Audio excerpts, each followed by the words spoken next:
तो उसको मना किया जाता है कि ऐसा मत करो, क्योंकि ऐसा करने से घर में लड़ाइयाँ होती हैं। आप एक कैंची लें और उसको अपने बेड के नीचे रख दें। नियत कीजिए कि मैं ये सब कुछ छोड़ना चाहता हूँ और उसको काटना है आपने।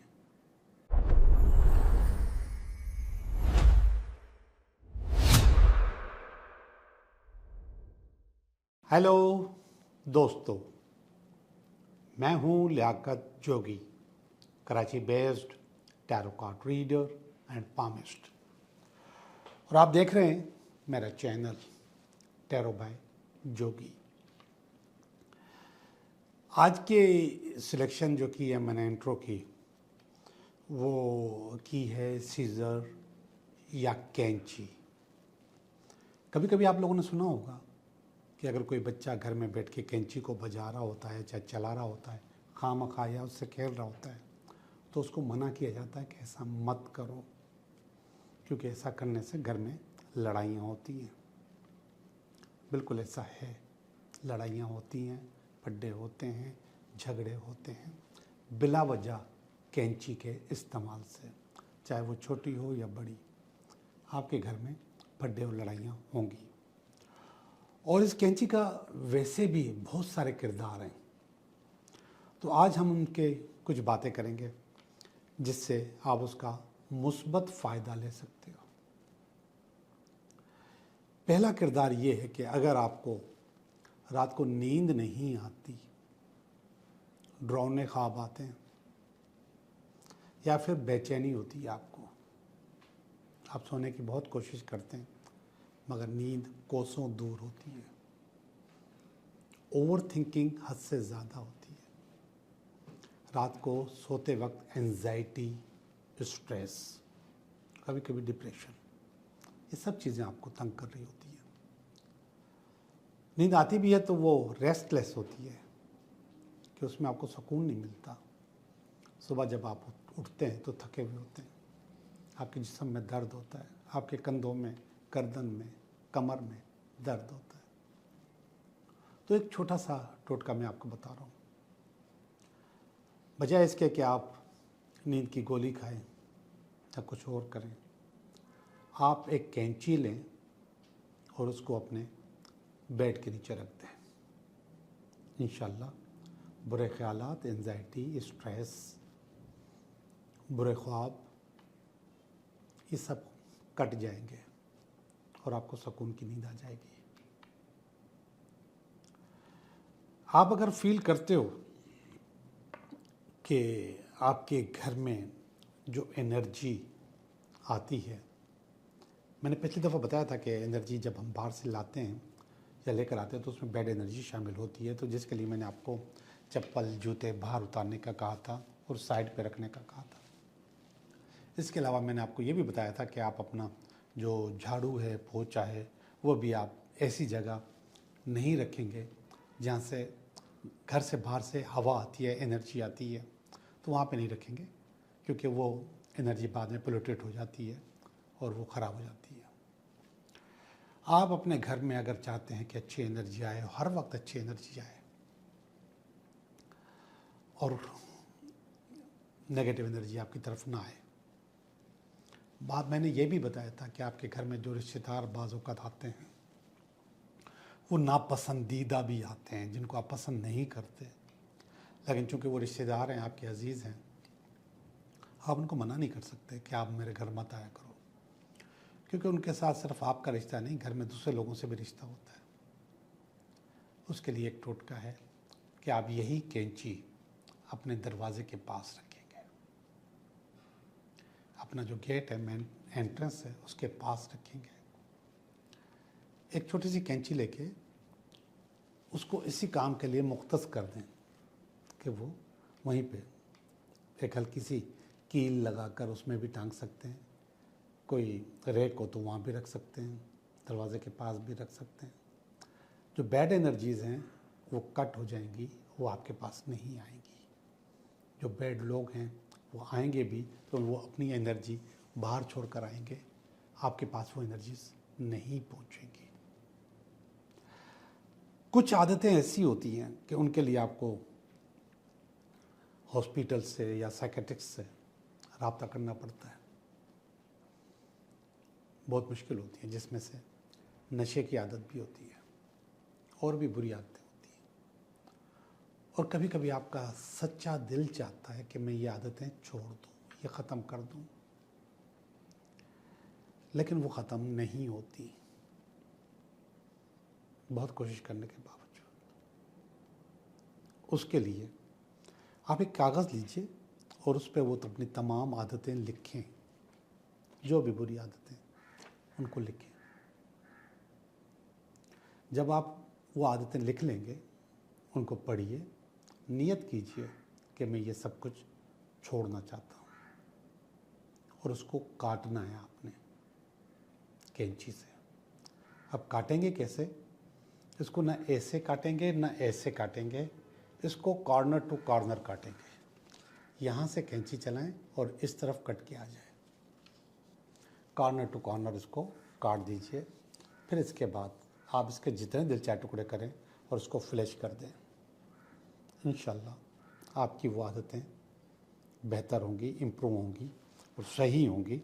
आपको वो जो हैबिट्स हैं वो आपकी ख़त्म हो जाएंगी। बिल्कुल इसी तरीके से आप अपने नापसंदीदा लोगों को भी अपनी ज़िंदगी से निकाल सकते हैं। जो लोग आपको पसंद नहीं हैं, आप नहीं चाहते कि वो आपकी ज़िंदगी में मज़ीद रहें और मज़ीद डिस्टर्ब करते रहें, आपने ऐसे ही पेपर लेना है, उस पेपर पे उनका नाम लिखना है, नियत करनी है और सोचना है कि मैं इनको अपनी ज़िंदगी में नहीं चाहता, या इनको दोबारा देखना नहीं चाहता, या ये लोग मेरी ज़िंदगी से निकल जाएं। ये मैनिफेस्ट करें आप, और इसे भी आप उसी तरीके से क्रॉस में काट दें, ऐसे एक कोने से दूसरे कोने तक काट दें। इसके जितने दिल चाहे टुकड़े करें और इसको आप फ्लैश कर दें, ज़ाया कर दें। एक और तरीका भी है ज़ाया करने का कि आपने इसको काटने के बाद इसको आग लगाई, उसकी सारी राख अपने हाथ में लेफ़्ट हैंड में समेटी रखी, अपने दरवाजे पे जाएं और उसको फूंक मार के उड़ा दें। इंशाल्लाह नापसंदीदा लोग आपकी ज़िंदगी से निकल जाएंगे। अब मैं चल रहा हूँ बहुत ही ज़्यादा इम्पोर्टेंट काम की तरफ, और ये काम है आशिकों का। अगर कोई आपकी ज़िंदगी से निकल गया है, बेवफाई कर गया है, आपको दर्द दे गया है, लेकिन उसकी यादें आपके पास से नहीं जाती, यादें मुसलसल आपका पीछा करती हैं, नींद में भी, दिन में भी, सुबह भी, शाम भी, और आप चाहते हैं कि ये यादें आपके पास से निकल जाएं। एक मैंने पहले वीडियो बनाई है जो कि इसी चैनल पे मौजूद है, उसको हम कहते हैं कॉर्ड कटिंग। वो मैंने एक तरीक़ाकार है, उसको भी आप देख सकते हैं, लेकिन ये ज़्यादा आसान है। आपने उसी बंदे का नाम इसी पेपर पे लिखना है और अपना नाम भी लिखना है। इस तरीके से लिखना है कि आधे पेपर पे उसका नाम हो, यानी कि ये मैंने क्रॉस लगा लिया, इस तरफ उसका नाम हो, इस तरफ आपका नाम हो, और फिर इसी तरीके से एक कोने से दूसरे कोने तक इसको काट देना है। नियत वही करनी है कि इसकी यादें, इसकी बातें मुझे याद ना आए, ये मेरी ज़िंदगी से निकल जाए। बहुत आसान सा लफ्ज़ है जो कि बहुत इस्तेमाल होता है, मूव ऑन करना। तो मैं यहाँ से मूव ऑन करना चाहता हूँ या करना चाहती हूँ। फिर इसके बाद आप इसको काटेंगे इसी तरीके से। इसके जितने दिल चाहे टुकड़े करें, इसको फ्लैश कर दें। एक चीज़ और मैं आपको बता दूं, कुछ नाम ऐसे भी होते हैं जिनको आप फ्लैश नहीं कर सकते, इस्लामिक नाम होते हैं। तो आप उस वक्त उसका पूरा नाम नहीं लिखेंगे। अगर आप नंबरोलॉजी निकालना जानते हैं, नंबर्स, तो उसका नंबर लिखेंगे, या फिर उसके नाम का पहला लफ्ज़ लिखेंगे। पहला लफ्ज़ लिख दिया, लियाकत नाम है तो लाम लिख दिया। और इसी तरीके से आप अपना भी चाहें तो नाम न लिखें, और उसका नंबरोलॉजी अगर आपको मालूम है तो उनके नंबर्स लिखें, और अगर नंबरोलॉजी मालूम नहीं है तो फिर आप अपने नाम का पहला अल्फाज लिखें। और उसी तरीके से जो मैंने पहले बताया था, आप इसको फ्लैश कर सकते हैं। फ्लैश करने के अलावा आप इसको जला के इसकी राख अपने लेफ़्ट हैंड में रह के और दरवाजे पे खड़े होकर अपने इसको फूंक मार के उड़ा देना है, हवा की नज़र कर देना है। आपको मूव ऑन करने में बहुत मदद मिलेगी। आज के इस इम्पोर्टेंट और बहुत ज़रूरी टोटके के साथ अब हम चलते हैं इस हफ्ते की रीडिंग की तरफ कि ये हफ्ता आपके लिए कैसा रहेगा। हेलो लियो, कैसे हो आप? मैं उम्मीद करता हूँ कि आप बिल्कुल ठीक होंगे और हम भी बिल्कुल ठीक हैं, और हम करने लगे हैं आपकी रीडिंग। ये हफ्ता आपके लिए कैसा रहेगा। ये इस हफ्ते का पहला कार्ड है लियो। ये आपके पास रुकावट है, ये इसकी बेस है, ये इसका पास्ट है, ये प्रेजेंट है, ये फ्यूचर है, नियर फ्यूचर, ये आपकी अपनी सोच है, आपकी अपनी फीलिंग है, आपकी फैमिली की फीलिंग है, ये आपकी उम्मीद है, और ये अल्टीमेट वीकेंड है। जी, तो तलवारों के कार्ड नेगेटिव हैं, बाकी सब अच्छे हैं। तो अच्छे अच्छे देखते हैं क्या हो रहा है। तो ये पहला वाला जो कार्ड है, ये पेज ऑफ पेंटिकल है। पेज ऑफ पेंटिकल असल में, पेज हम पेजर को कहते हैं, पेज हम मैसेंजर को कहते हैं, जो आपके लिए पैगाम लेकर आ रहा है खुशहाली का, पैसों का। जी जनाब, इस हफ्ते में आपके पास ये पैगाम आ रहा है कि आपके पास खुशहाली आ रही है, बल्कि पैगाम आ चुका है, आपके पास खुशहाली आ रही है और पहुंच जाएगी इंशाल्लाह आपके पास। और ये उस खुशहाली में रुकावट है, और ये है 9 ऑफ वांड्स। 9 ऑफ वांड्स एक कार्ड है जो कि न सिर्फ आपको परेशानी बताता है, बल्कि ये कार्ड आपको उसका हल भी बताता है। परेशानी बताता है, रेमेडी भी दे देता है। इस कार्ड की जो शक्ल है, जो तस्वीर है, उस तस्वीर में एक कश्ती है, बादबानी जहाज़ है, जो कि अपनी मंजिल की तरफ जा रहा है, और सामने मंजिल नज़र आ रही है, पहुंचने वाला है अपनी मंजिल पे। लेकिन अचानक एहसास होता है उस जहाज़ के चलाने वाले को कि बीच में एक पहाड़ी है, आपके और आपकी मंजिल के बीच में एक पहाड़ी है जिसको ये जहाज़ क्रॉस नहीं कर सकता। मुश्किल आ गई। आम लफ्ज़ों में हम इसको रुकावट कहते हैं। तो आपकी जो मंजिल है उस पर पहुंचने के लिए आपके पास एक रुकावट आ गई, और उस रुकावट ने आपको रोक लिया, आप खड़े हो गए। अगर जहाँ पे आप खड़े हुए हैं और वहाँ पे खड़े होकर आप दुआएं करते रहें कि ये रुकावट उड़ जाए, ये रुकावट गर्क हो जाए, आपका रास्ता सीधा हो जाए, आप अपनी मंजिल पे आराम से पहुँच जाएं, तो ऐसा नहीं होगा। आपको कोई और स्ट्रेटजी करनी पड़ेगी। और इस वाले कार्ड में जो स्ट्रेटजी आपको सजेस्ट करते हैं हम, वो ये करते हैं कि या तो आप इस पहाड़ी पे उतर जाएं, और वो जो सामने आपकी मंजिल नज़र आ रही है वहाँ तक तैर के सफ़र कर लें, जहाज़ को छोड़ें और तैर के सफ़र कर लें, या फिर आप लेफ़्ट से या राइट से उस पहाड़ी को बाईपास करके अपनी मंजिल पे पहुँचें। दोनों सूरतों में थोड़ी सी तकलीफ़ होगी, दोनों सूरतों में थोड़ी सी बात बढ़ेगी, टाइम बढ़ेगा, परेशानी बढ़ेगी। दोनों सूरतों में आप तैर के करते हैं तो भी और बाईपास करते हैं तो भी, लेकिन असल जो चीज़ है वो ये है कि आप अपनी मंजिल पे पहुंच जाएंगे। तो ये जो पहाड़ी है,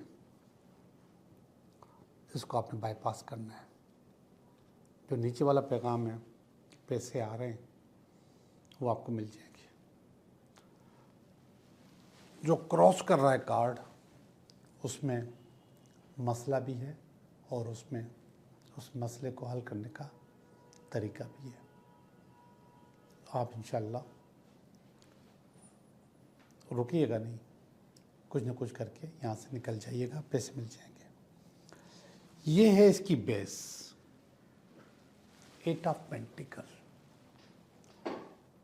8 ऑफ पेंटिकल बहुत अच्छा कार्ड होता है। एक मास्टर होता है, अपने हुनर का माहिर, एक आर्टिस्ट, और वो अपने फ़न के ज़रिए बड़ा पैसा कमाता है और उसका ख्वाब होता है कि वो उस पैसे को इस्तेमाल करे। ये ऊपर जो मैसेज आया है, ये उसी पैसे के इस्तेमाल का आया है। तो आपने ये मेहनत की है, इसका सिला आपको मिल जाएगा। पास में जो कार्ड आया वो अच्छा नहीं आया, ये चोरी का कार्ड है। तो ये बता रहा है कि पास में आपकी चोरी हो चुकी है, कोई गड़बड़ हो चुकी होगी, कोई ना कोई आपके हुनर का कमाया हुआ पैसा ज़ाया कर चुका है। लेकिन अब आपको इस पैसे को बचाना है। और वो बचाएंगे कैसे? बाईपास करके। ये सूरत हाल आपके सामने रखी हुई है। इस सूरत हाल को आप सही से खुद ही फेस कर सकते हैं, खुद ही इसका फैसला कर सकते हैं, खुद ही इस फैसले को निकाल सकते हैं। आप करने में कामयाब भी हो जाएंगे और हो भी गए, समझे। ये कार्ड देखिएगा, 2 ऑफ पेंटिकल, ये प्रेजेंट का कार्ड है। ये कार्ड थोड़ी सी मायूसी का कार्ड होता है। इस कार्ड में यह आता है कि आप फिर जब फेडअप हो जाते हो, तंग आ जाते हो, आपके पैसे भी चोरी हो गए और कश्ती में रुकावट भी आ गई, तो आप फेडअप हो जाते हो। तो ये कह रहा है यार ऐसा मत करो। इसके ऊपर भी लाइन लिखी हुई है, ये भी मशवरा दे रहा है, ऐसा मत करो, आप अपना काम जारी रखो, लेकिन अपने रिसोर्सेज यूज़ करो ताकि आप आराम से जो अपना पैसा है, अपनी चीज़ें, अपनी मेहनत है, उसको हासिल करने में कामयाब हो जाओ। एक तो चोरी हो गई, ऊपर से आप फेडअप हो जाते हो या फिर रास्ते में रुकावट आ गई। देखो, ये ज़िंदगी का हिस्सा है, इसके बगैर आप जी नहीं सकते, इसके बगैर आप चल नहीं सकते। तो जब जी भी नहीं सकते, चल भी नहीं सकते, तो अपने आप को बेहतर कर लो, बेहतरी आपके पास आ जाएगी, अच्छाई आपके पास आ जाएगी, क्योंकि कार्ड्स सारे अच्छे हैं, जदोजहद वाले। और ये देखिएगा नियर फ्यूचर में द मैजिशियन, आपने नामुमकिन को मुमकिन करके दिखा दिया। आप अनकरीब मैजिशियन बनने वाले, नियर फ्यूचर में जादूगर बनने वाले। चीज़ें आपकी ज़िंदगी में बहुत अच्छी अच्छी होने वाली हैं, हो जाएंगी इंशाल्लाह। ओवरऑल अच्छी रीडिंग है, बेहतरीन रीडिंग है। अब हम चलते हैं आपकी फीलिंग की तरफ। पहली वाली फीलिंग अच्छी नहीं है, 9 ऑफ स्वॉर्ड्स, एंजाइटी की, स्ट्रेस की, डिप्रेशन की, ये अच्छी नहीं है। ये एंजाइटी, ये स्ट्रेस, ये डिप्रेशन, ये सब सेल्फ क्रिएटेड है, जो कि आपने किसी मायूसी की वजह से जमा किया हुआ है। अगर आप इसमें फंसे रहेंगे तो फिर सूरत हाल दोबारा ख़राब हो जाएगी। अब जब आप मैजिशियन बन गए तो आपके पास ये नहीं रहनी चाहिए, आपके पास अच्छा अच्छा होना चाहिए। तो इंशाल्लाह अच्छा अच्छा आपके पास हो जाएगा। 6 ऑफ वांड्स, 6 ऑफ वांड्स आपकी फैमिली की फीलिंग है और ये कह रहे हैं कि आपको सक्सेस मिल गई। ये जो पैगाम यहाँ पर आया था, यहाँ पर जो चीज़ें मौजूद थी, इसमें आपके पास सक्सेस आपको मिल गई है, चीज़ें आपने हासिल कर ली हैं। तो ये कार्ड जो आया है मायूसी वाला, ये फिर बेकार हो जाता है। और आपकी फैमिली अगर आपको अच्छी वाइब्स देती हैं, गुड वाइब्स देती हैं, तो इससे अच्छी बात कोई और हो ही नहीं सकती। चीज़ें अच्छी हो रही हैं। ये देखिएगा किंग ऑफ स्वॉर्ड, ये आपकी उम्मीद का कार्ड है, ये बैलेंस करने का कार्ड है, नए रास्ते पे चलने का कार्ड है, नए आइडिया के कार्ड है, लॉजिकल कार्ड है, ये बैलेंस कार्ड है, ये एक काउंसलर का कार्ड है, ये पावर आप अपने अंदर महसूस कर रहे हैं, आपके पास पावर्स किंग वाली आ चुकी है। आखिरी वाला कार्ड वर्ड का कार्ड है। सीक्वेंस में इसका नंबर मेजर आर्काना का 21 नंबर होता है, जो कि आखिरी कार्ड होता है। ये कहते हैं कि आपने अपनी ज़िंदगी मुकम्मल कर ली है, अपना काम मुकम्मल कर लिया है। आपने जो अचीवमेंट चाहिए थी आपको, वो सारी अचीवमेंट्स आपने हासिल कर ली। वेरी गुड, अच्छी बात है जी जनाब। मैं आपकी रीडिंग कर चुका हूँ। अब हम चलते हैं आपके 3 सवालात की तरफ। आप 3 सवाल बताएं तो मैं आपको उनके जवाब दूँ।